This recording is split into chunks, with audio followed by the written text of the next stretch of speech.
Hi, everybody. Welcome to another episode of Quickie with Miss B. I'm Miss B. Today is Tuesday. Thanks for joining us.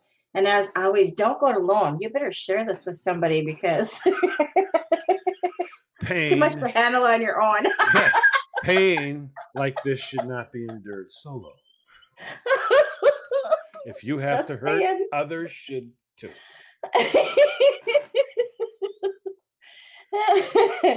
Anyway, so today's Tuesday, and all this week we're talking about the dumb things that we do. We've all done them. And of course, you know what everybody's thinking right now. Well, that should be an endless list with these two. Yep. We got Knucklehead One and the Yeah. Wall Pier over here. What do you think? There could be a couple weeks worth of Yeah, episodes out of it'd be- this one. They said dumb things we've done. These two got a wealth of knowledge. They should be teaching at a college. Welcome to Idiocy 101. My name is Todd. So today we're going to talk about going to wrong vehicles. Yes. Dude, that's not my car. So I got to tell you like two things that I experienced. And I think I've mentioned one before. I used to have a Blazer, and it's like one of those common color Blazers that were silver, and there's 10,000 of them roaming around. So we went to the pet store to get some dog food for our dogs, and Eric went in, and I said, I'll just wait here. And he said, okay. So I'm waiting in the car for him to come back, and it was kind of busy. It was Saturday morning. This guy comes out the door, and he rolls up to my car, and he starts to load his dog food in the back of my Blazer. And as he's doing that, he's telling his so-called wife, hey, honey, boy, I got a really good deal on this dog food. And I didn't answer because I thought, who the heck is this that's just opened up the back of my Blazer? So I turn around and I look and he goes, oh, You're not my honey. you're not my honey? I said, well, that's not my dog food. You can leave the dog food and walk away, though, because I need some. So he's like, oh, sorry. He's kind of fumbling to try to get the dog food and get a handle on it. And it's those big, 25-pound bags of, dog food. So he's kind of wrestling with it because, he's embarrassed at the same time that he's trying to pick up the dog food. So anyways, he finally, got it and went to the right vehicle, which was 2 doors down from me. And then he has to point to his car and look at me and say, I'm at the right one, just let you know. I have one, too. This is my honey, and for my honey who was wondering, that's not my honey. And so, yeah, this ought to probably go over really well. So the second story that I have to tell you, it was my Blazer again. So I went shopping this one day, and I'm by myself. And I couldn't quite remember where I parked, but I'm looking down the road like you normally do. And I said, oh, there's my Blazer. So I go over there and I'm trying to unlock the door to the car, to the Blazer, and it's not opening. I'm thinking, what the heck is going on? Like, did I put the key in wrong? Or, okay, because it was at the time where you could have the key or the fob. So I'm trying like both, and nothing's working. But I keep hearing something beep in the background. And I'm thinking, well, maybe it's not beeping loud because my battery's dying in my key fob. Let me try the key again. So at this point in time, I am getting really PO'd. Like, I just want to unload my packages. I'm done with my shopping. I just want to go home. It's getting close to dinner time. I just want to get dinner. And so I'm standing there for a minute and I start to say some not so choice words. Special moment. Special moment.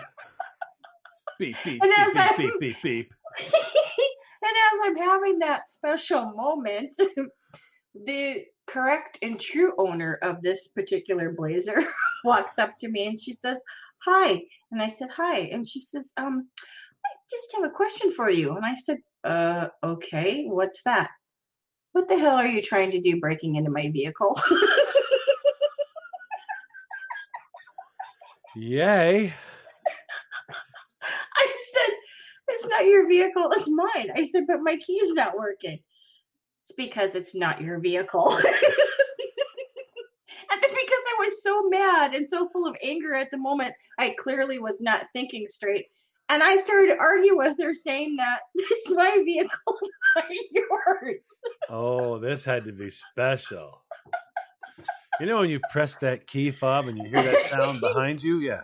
That's because that's where your car is, princess. It's behind you. So finally she gets out her key and her key fob or whatever, and she uses her key fob and it opens up right up and she says, see, I told you, my vehicle. Now would you kindly back away from my driver's side door? I said, oh, okay. I'm just standing there not knowing what to do because like I'm still angry and upset. Now I'm embarrassed on top of it. Well, so and I'm dealing with this lady just magically walked up and she took possession of your vehicle with a magic key fob. I mean, who does she think she is? Right? I mean, you just want to hit her in the head with something. It's not your car. I mean, you just walk up here and take my car. Can't just take my car, lady. I have a key fob too. Mine's not magic. My battery's low, but hey. So she gets in her car and she gives me the nastiest look that she can muster and she drives away. Loser. Now I'm standing there in the parking lot going, what the heck just happened? She just stole my car. She took my blazer. What do I call the police? What do I do? Like, I didn't even know at this point in time. So all of a sudden I accidentally pushed the key fob again and heard the beep beep. Yeah, I was like 2 doors down from her blazer. That was that special noise you were hearing. Yes, indeedy. And I think I hear it again. Let me go check it out. Back in a moment. Welcome back, everybody. You're listening to Quickie with Miss B. If you missed the previous episode, please go back and check that out, or the first half of this episode on what to do, what not to do when you're trying to find your car and breaking into strangers' cars. You could say what to do when you hear the noise behind you. Turn around. When you hear the noise behind you, don't think I should change my batteries. The noise is indicating the door is unlocked, yet this one is not unlocked. And the noise is weird because it keeps coming from behind me. Why turn around when I could change my batteries? Those kind of gripping topics, people. Those gripping topics that have you on the edge of your seat. Well, when you're angry, you ain't thinking straight. Just saying. It's just bad when that happens, though. And then you think people are stealing your vehicle on top of it. You ready for this one? Okay. Pardon me. I am ready for this one. All right, so I hope yours is worse than mine. This one involves me thinking I should get an award. Of course, everybody didn't think I deserved an award. Okay. But when it happened, I thought I did. So I usually pull up my the place I'm going to go to has they have parking that faces one direction, the side of the store, and then parking that faces to the front of the store. So you have two directions of parking. And where the two of them meet together is my favorite parking spot. All right? That's where I like to park. Yeah. It sticks out, and I don't have to worry about anyone trying to roll around and bump into me. So it's occupied by a car. I'm not happy about it, but it's occupied. So I have to take one of the other many available ones that I don't want. Now, the missus is in the passenger seat, and the young ones are in the back. All right, you've heard me say numerous times that the things that men really hate about a whole lot are when you go to a place, you go, "You want something?" "No, I'm good." "I'm sure." Are you sure? I mean, hello? Are you sure? No. Yeah. Now, let's take a moment and occupy our minds for a second. You really don't want anything. No, I don't want anything. And you know what happens the minute you get in? Ooh, what's that? It's it's a ice cream thing. Ooh, give me a bite. You didn't want anything. You didn't give me a bite. If you loved me, you would have got something from me anyways. Oh, here we go.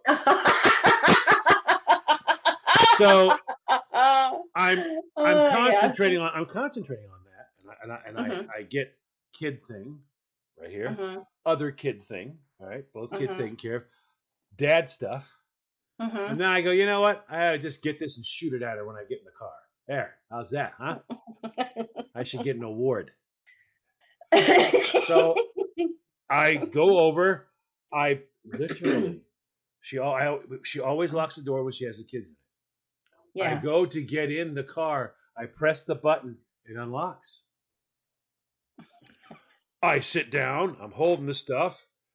I instead of reaching over my back and handing things where I would have learned what was going wrong faster, I didn't.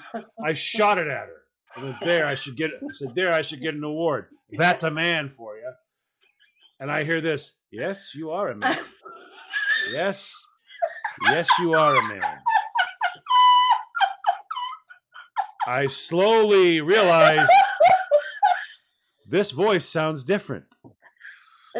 This is not my wife's voice.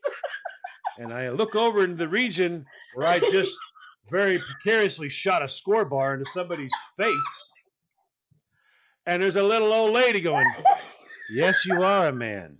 And she's got a strange smile that I've seen before when I was unclothed and hitchhiking at the time. She's got that same look, Christine. She has that, how you doing? Look. You throw a candy bar at Grandma, and Grandma gives you the how you doing smile, okay?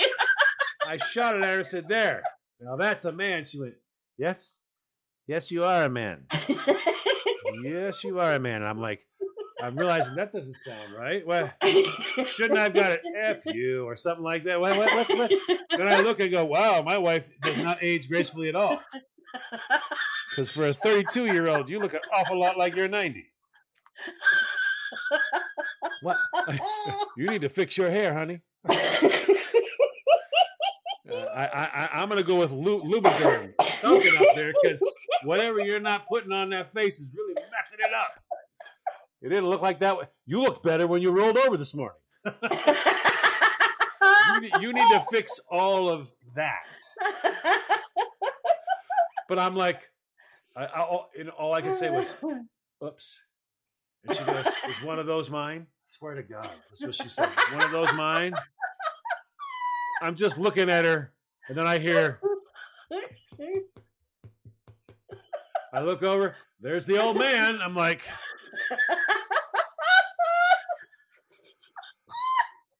all right. You're killing me. Okay. Then I see this. Arms crossed and standing look on his face. No, she's 2 spots over. It's my wife just standing there going.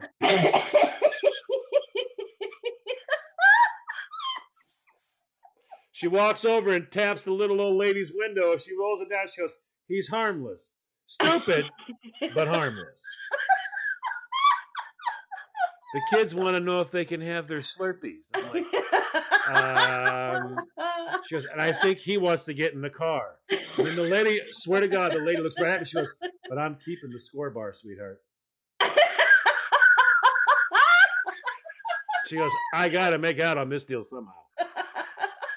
Well, you did throw it at her. Now, my missus goes, oh, you buy her a score bar.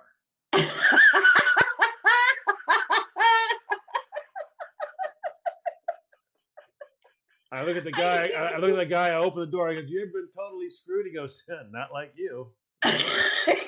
Not like you. I get out. I have lost the score bar. My wife has informed a group of people that I don't even know who they are. That I'm stupid. Harmless, just stupid. And that's what happened to me in front of a 7-Eleven. And on that note, John's got to go back to the store and get a candy bar. Yeah.